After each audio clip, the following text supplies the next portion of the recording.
আমাদের কিন্তু ক্যান্সার কেন বাড়তেছে, এগুলো কিন্তু কার্সিনোজেনিক, ঠিক আছে? 1 লক্ষ টাকা জরিমানা করা যায়। খোলেন এটা, এটা কি জিনিস? কখন বানাইছেন? কালকে রাত্রে বানানো। কালকে রাত্রে? কি কি আছে এটার মধ্যে? দই, দুধ, চিনি।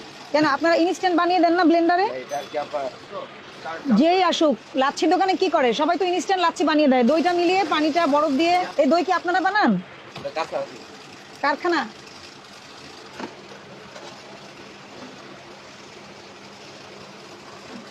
এগুলো আপনার বাসায় বানান? আর নিচে কি এটা? কি আর ওগুলো কি ডিম? বের করেন। এটা কি কোনো হাইজেনিক ওয়ে হলো? আপনি কি এই পলিথিন নিয়ে ডিমটা রাখতে পারেন কিনা একটা কথা বুঝেন। এই ডিমটা সিদ্ধ করে ফেলছেন, তাই না? এটা কিসে দিবেন আপনি? চটপটিতে। এটা তো আর রান্না করা হবে না, আপনি মিলিয়ে দিবেন।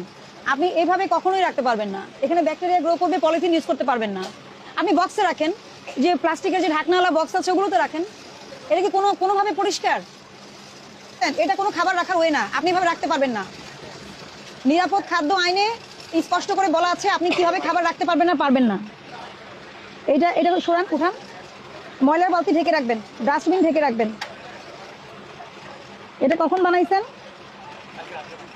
কালকে রাতে বানাইছেন। উনি বলছে কালকে রাতে, আপনি বলছেন সকালে। গ্যাস সিলিন্ডারটাও এখানে। এগুলো কি? এগুলো যে আপনার ড্যামেজ মাল। ড্যামেজ মাল তাহলে ফেলে দিতে হবে না? না, ড্যামেজ কোম্পানি চেঞ্জ করে। আপনার তো এখানে কোনো জায়গাই নাই, একটা মানুষ দাঁড়ানোর জায়গা নাই, এমন স্পেস দিয়ে এখানে সিলিন্ডারটা রাখছেন আপনি, যে কোনো সময় এটা বাস্ট হবে। এটা উঠান।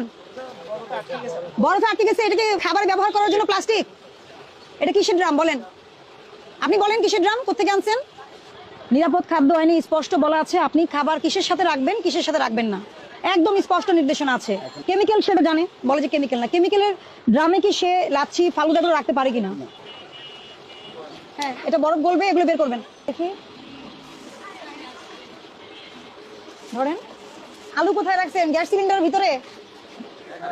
পচা আলু কেন আনছেন? পচা আলু কেন আনছেন?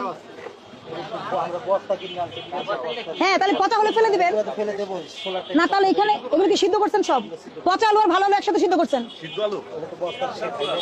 অবস্থা দেখেন। এটা কি ভালো আলুর সাথে সিদ্ধ দেওয়ার কথা? আপনারা বলেন, ভালো আলুর সাথে সিদ্ধ দেওয়ার কথা? হ্যাঁ, এইসব বিজনেস। আপনার মালিক কোথায়?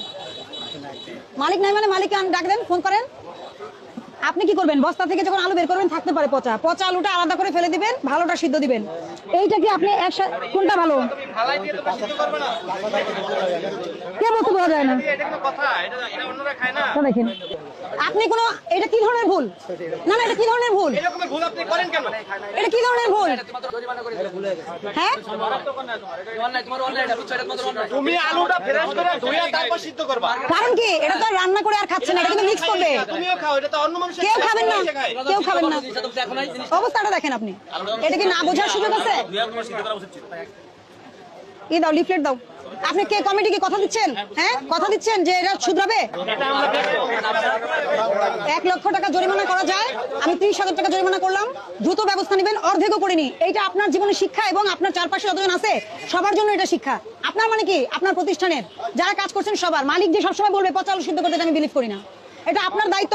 আপনি আলু কিনেন, পেঁয়াজ কিনেন, যাই কিনেন, আলাদা করে ফেলে সর্ট আউট করে তারপর আপনি এবং প্রত্যেকটা কেমিক্যালের জিনিস ইউজ করতেছে। কেমিক্যালের যে বাস্কেট, এগুলোর মধ্যে কিন্তু ওনার ফ্রিজে কি রাখছে উনি? এগুলোর মধ্যে লাচ্ছি রাখছে। আমাদের কিন্তু ক্যান্সার কেন বাড়তেছে? এগুলো কিন্তু কার্সিনোজেনিক, ঠিক আছে? এগুলো কার্সিনোজেনিক। কারণ তো আপনার লাচ্ছিটা তো সরাসরি খাচ্ছেন না আপনি।